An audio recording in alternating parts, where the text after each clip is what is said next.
Hello, everyone, and welcome to the Voices of Forestry podcast. I'm your host, Seth Stephenson, the communications coordinator with the Arkansas Forestry Association. And today we're going to be talking about forest technology, something you might not put in the forest, but we're going to talk about it nonetheless, how it's kind of changing what we're able to do out there. The good and the bad. But first, I want to give a special shout out and a thank you to our sponsor this month. That is Data Scout Pro. We're going to hear a little bit more from them later on in this episode. So right now, we're going to introduce our guest today, Mr. John McAlpine. He's the president of Kingwood Forestry Service. John, thank you for joining us today. Thank you, Seth. Glad to be here. Awesome. Well, John, I tell you what, we always like to kind of get a quick little history of our guests, so today is no different. If you could just kind of tell the people who you are, how long have you been doing this, your history with forestry. Well, I am actually a second-generation forester. My dad was a forester, so I grew up in the woods, marking, cruising, all those kind of things. Grew up on Christmas Tree Farm. In about sixth grade, I decided I wanted to go to forestry school, and went to forestry school at University of Arkansas at Monticello. Graduated in 1998 and went to work for Kingwood Forestry directly, and I've been there now for 23 years in our Monticello office, and currently I'm the president of the company. Okay, awesome. And I completely spaced. We were sitting here talking, and I completely forgot. McAlpine might sound familiar to some of you because we did speak to your family's Christmas tree farm back in December's episode, and for some reason that's skipped my mind completely as we were talking. So if that sounds familiar, that's who John's family is. His parents own that farm. You can go back and listen to that episode if you want, especially since we're getting close to the holiday season. But John, so you've grown up in the forest and you've seen forestry evolve here over the past X amount of years, right? Yes, I've seen forestry change in a lot of different avenues. A lot of it is with our technology that kind of opens up into how we manage forest. We've moved from a lot of just natural regeneration of woods run genetics, and now we're running with highly improved genetic selection, GPS, GIS. Like when I first started, I remember going to the ASCS office, making copies, black and white copies of a black and white photograph, and going to the field with that. Now we have all that kind of aerial photographs on our phone that we can take with us and have at a moment's notice. And I think that's, you mentioned genetics. I think this is something that we kind of need to address up front here too, is when we're talking about forest tech, it's not just hardware, phones and apps or phones and drones, essentially. Like it's science in the lab type stuff as well. Correct. This goes in from our forest, from the seedlings for our chemicals for site preparation, even nitrogen stabilizers in our fertilizer when we do fertilize stands. Goes into our forest products, cross-laminated timbers, OSB, even the paper process. There's a lot new technology in those avenues. So it spans kind of the gamut of, we're seeing new technology in not only how we manage the land and plant our trees, but to the products that's being made from those trees and how that's affecting our daily lives. Correct. Awesome. So John, I guess if you don't mind, you've been with Kingwood for 23 years. Let's just kind of get into some of the technology that you have been using with your position over those past 23 years. Well, we've moved to a lot of GPS, and those have evolved and are continuing to evolve and improve accuracy and improve data layers you can have with your GPS in the field, and then have a lot more of the GIS, which are graphical information systems, and that pulls a lot more of your data together into one place. And there's been some major developments in the last 20 years, and all of that even ties into our forest inventory, where we're collecting inventory and can almost have real-time results back of what our field guys have done that day back in the office of our inventory. And how long would that usually have taken you guys? A lot of those would have been done on paper tally, and you had to wait for somebody to drive to the office and then have it entered into a spreadsheet, or even before that, just on a paper where you would add up the volumes. And that has really come a long way. And the amount of data we can get, statistics and those kind of things, is big compared to what we've used to have. And I guess, is that kind of standard? I mean, you've worked with Kingwood for a while, but is that pretty much standard with most foresters or most people out there in the field? Many foresters have moved to a handheld type computer to enter data. Part of it is it cuts out all that work back in the office, and you get to spend more time in the field doing timber inventory type work. And how important is that time out in the field? Because obviously, having to go out into the woods and drive all the way back to the office just to go back out to the woods, I'm sure that took up a good chunk of time for folks. It did take up a big chunk of time, and it also eliminates errors from re-entering data. When you can enter it once, you prevent data entry errors. So it's just essentially making you guys more effective. Correct. Awesome. So I know one thing I would be remiss if I didn't mention drones, because I know we talked about that back in our wildfire episode, how it's being used to handle wildfires specifically. But do you guys use a lot of drones with the work that you're doing? We do use drones on a regular basis. We use them for logging inspections, maybe site prep operations, area calculations. And a lot of times looking at storm damage. You can cover a lot of ground in a hurry with storm damage to see how extensive storm damage may be on a particular tract. And if you don't mind, what did that look like, trying to gather that information before the drones came along?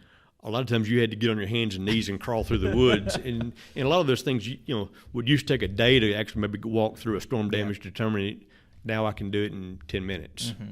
And I'm sure that wasn't easy, just getting through all of the debris, because I'm sure it was just riddled. And it's a safety issue. Yeah. Of being able to make sure that our employees are working in a safe environment. Okay, interesting. So I guess what I'm trying to get across here with some of this information is just that technology, and we're focusing on the good right now, and we're going to stay there for a hot minute.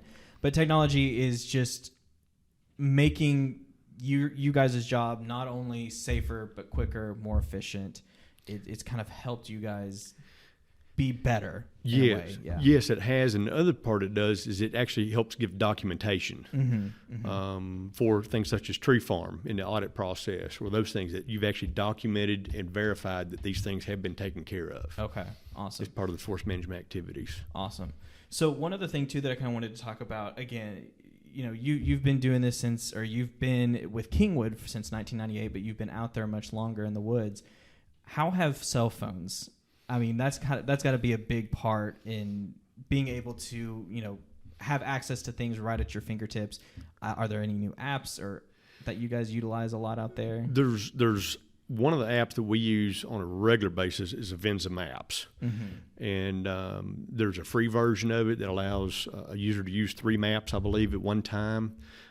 We even have loggers, landowners, or tree planting contractors all ask for a PDF that has a world file attached to it, where they can actually pull that PDF file up. It allows you to work where there's no cell service, and you can see where you're at on the map. Oh, wow, okay. Because, I guess service, is your only limiting factor. Out in the woods, you don't get a whole lot of service in most places. Yeah, there's a lot of places that doesn't have service, and then also when you have areas with poor service is your battery life on those devices. Yeah. Okay, all right. Well, I tell you what, John, let's take a quick pause real quick, if you don't mind. We're going to take a quick pause in our conversation so we can hear more from our sponsors this month, Data Scout Pro. Data Scout Pro is your source for county land records and GIS data. Search anytime, anywhere through their sophisticated search engine or the new DS Pro app available in the Apple App Store. Utilize their analysis tools while browsing millions of Arkansas and Oklahoma records. Visualize the data on their advanced interactive mapping system. Access all of these features from your office, home, or mobile device. They feature data for all 75 Arkansas counties and 77 Oklahoma counties and provide more data updates than their competitors. Go pro today at datascoutpro.com. Thank you once again to Data Scout Pro for their sponsorship and support of this month's episode. So, John, we were talking about phones, cell phones in particular, and the apps. You mentioned the mapping app that you guys are using, but are you I guess, what has been the benefit of being so connected, or is there a benefit of being so connected with your phone? One of the real benefits is from a safety aspect is all of our employees that work in the field are required to check in on a regular basis and check in that they've made it out of the woods for the day. When I started 20 years ago, we didn't even have cell phones. And it was kind of between the time of company radios and a cell phone, so you really didn't have a way to communicate till you got in or had to come by the office and check in for the end of the day. Yeah. But worker safety has been a big issue. Okay. And I know a lot of companies, I'm sure Kingwood included, takes worker safety. I mean, that's one of your probably top things that you guys are focused on out there. It is. Worker safety is very important. And has there been anything else from a safety standpoint? I mean, obviously keeping folks out of the danger zones and being able to check in pretty soon, but is there anything else safety-wise that has been kind of developed over the past couple years? There's been some times that you're able to check weather immediately, and from a weather event, of lightning or tornadoes or those kind of things, we're able to give a safety alert, make sure those guys get back to the truck and not be stuck on the half mile or mile from the truck during severe weather. Yeah, because I mean, a lot of the forest or the farms that I've been to, the tree farms that I've been to, have been pretty large, and once you're in there for a while, so it'll take you a while to get actually back out into quote-unquote civilization anywhere. So being that connected, and maybe I'm being a pessimist here, and you'll just humor me for a second if you don't mind, being that connected has probably got its downsides too. It's the curse of the internet, if you will. Having so much information or being so connected with everybody can't always be a great thing. So, I mean, are you guys seeing any of that with this technology, the advancement of technology? We've seen times when burnout can occur from just the phone constantly ringing, and everybody wanting an immediate response. They send a email or a text or a phone call, and they expect to be connected immediately. And sometimes you need a few minutes just to be able to collect your own thoughts and remember why we got into the profession of being in the woods, loving the woods, and helping the people out. But sometimes you just need a few minutes to charge. Yeah, no, I get that. And I guess, because a lot of the things that I've heard from folks who work in this industry is, I got into this to go out in the woods and not be behind a desk. I think a phone kind of makes that just a little more difficult when you've got emails popping up or, people trying to text you or call you most of the day. Well, let me just kind of pick your brain here a little bit, John, and let me get your opinion. With you having such a history in forestry, with your family owning a tree farm, your dad working in the industry, what has been what are your opinions on seeing so many changes? I mean, even with you just working within Kingwood over the past 20 some odd years, I mean, what's that been like from your point of view? It's changed a lot, and I'm anxious to see what the next 20 or 30 years brings as far as changes, and being able to continue be able to serve our clients better and to do a better job of forest management, and worker safety and worker efficiency. I think it's no surprise right now that there is a shortage of foresters in the marketplace. And so we have to be able to get more done with less people. And that's been what's happened since the 70s. But I think we're at a point now where we're running out of that. The technology has maybe exceeded the reduced staff. We need more staff now as part of that. And is that just due to the growing demand of foresters, or what's the need there? Why is that need? There's a lot of retirements. Okay. That have been occurring, and that's been in recruitment has not been as fast as they've been retiring. Yeah, gotcha. Okay.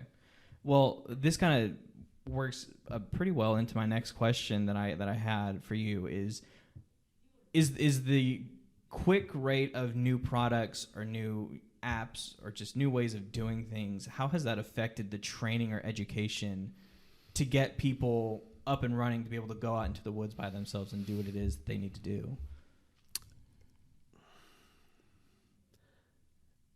The new technology I've been surprised. I've got some older staff and I've got younger staff. Some of the older staff has been the ones that were actually easiest and are most adamant to move to the touring technology because they see the benefits in it. Yeah. Some of the younger ones have kind of said, well, that's just one more thing to have to do. Training is a constant training to keep everybody on track, and using all the technology properly and efficiently. Okay. Yeah. See, I would imagine that some of the older guys are probably like, "Oh, there's an easier way to do this than how we've been doing it." Absolutely, sign me up. So that's interesting, though. Well, John, I think we're kind of getting down to it, but is there anything else that I may be missing? I know we could spend another 30 minutes, probably even more than that, talking specifically about some of the different forest technology, like the genetics aspect of things. But I just wanted to get a quick kind of base knowledge for folks out there of what it is that you guys are seeing, some of the new technology people may not be thinking about. But is there anything else that you want to kind of touch on or you'd like to add to this just general conversation? Well, I think one of the things is with our investment in technology, it allowed us during this COVID period to still continue on business as normal. There was actually some of my employees that I didn't see for 3 months, but we're still able to work efficiently.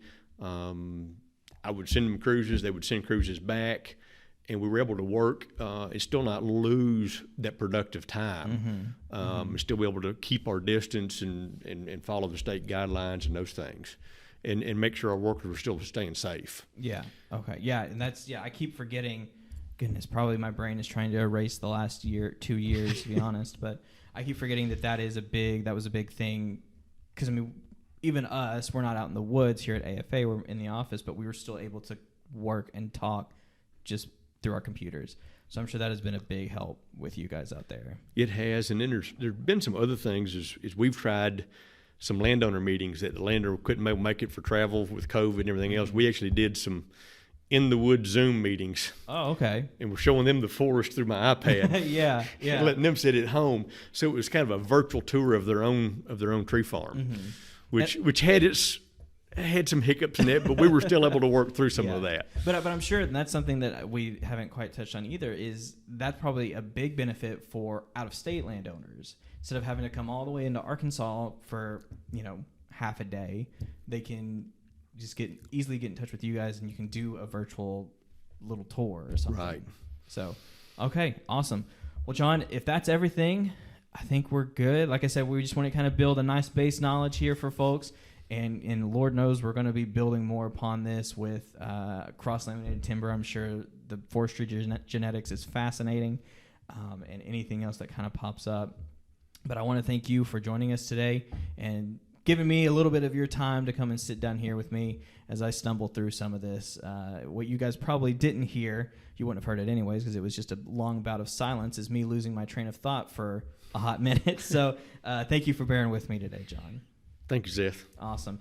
Well, we want to thank you for joining us as well. And we also want to give a special shout out / thank you to Rob McCormick / some guy named Rob for the use of our theme song, The Same Love. That's off of his album, The Folkster. You can find that on Spotify and anywhere else you get music. We'll also have a link to his website in the description of this episode. We want to also give another thank you to Data Scout Pro for their sponsorship this month. Thank you to them for their support. And if you have any questions about what we do here at the Arkansas Forestry Association, you can find more information at arkforest.org. That's ARKFORESTS.org. Well, join us next month when we'll have a new topic, a new discussion, and a new Voice of Forestry.